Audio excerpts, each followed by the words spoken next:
She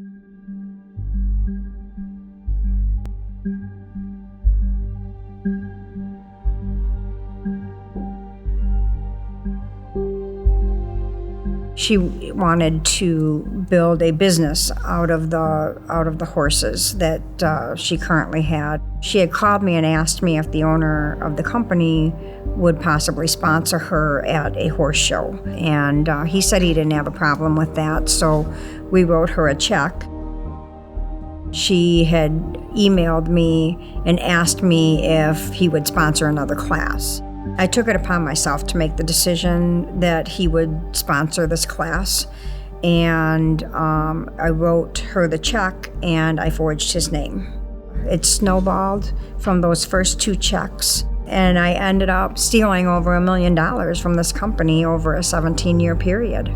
It went from, these small classes to going to state shows, to going to trips nationally, buying carriages and wagons. And after all of this time of writing checks for her is when I got comfortable and started taking money for myself. That was the beginning of a lifetime of chaos and embezzlement.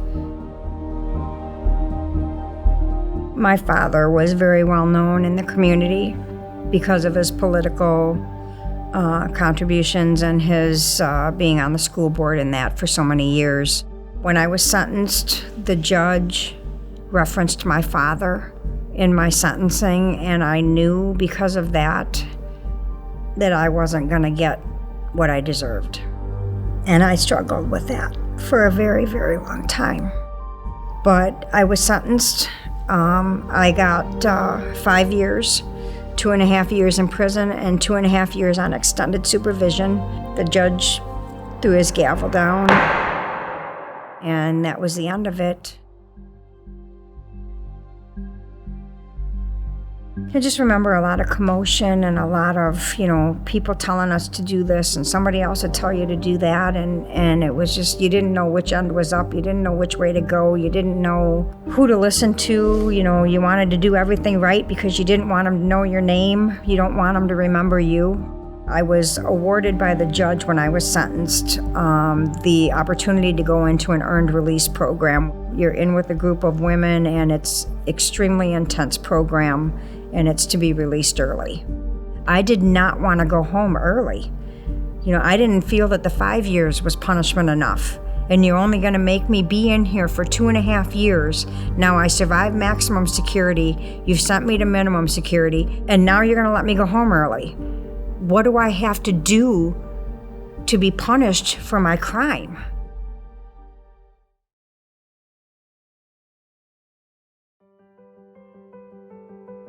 It's very interesting to me in hindsight of that program, because when you're going through the motions and you're saying the words and you're talking in the group and everybody's focused on you, it just feels like you're going through the motions. What amazed me the most is when I came home, how much I realized I had actually learned about myself and how much I actually remembered from the program. And I still have all of my paperwork, all of my documents, everything that I wrote, everything I did. I'm not afraid to go back and look at it and be reminded of where I have come from, because it continues to make me stronger and more appreciative that God put me in that situation so that I can be where I'm at today.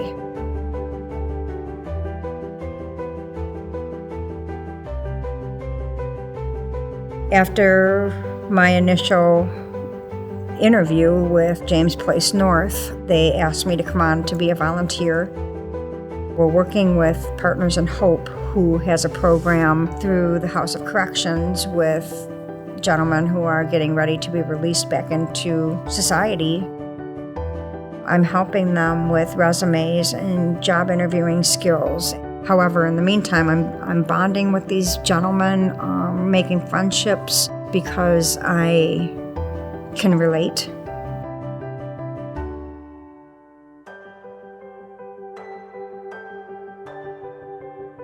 Everything that I have been through in my life has led up to this moment of me learning that I just needed to be open to what he was telling me and hearing what he was saying. It's total surrender.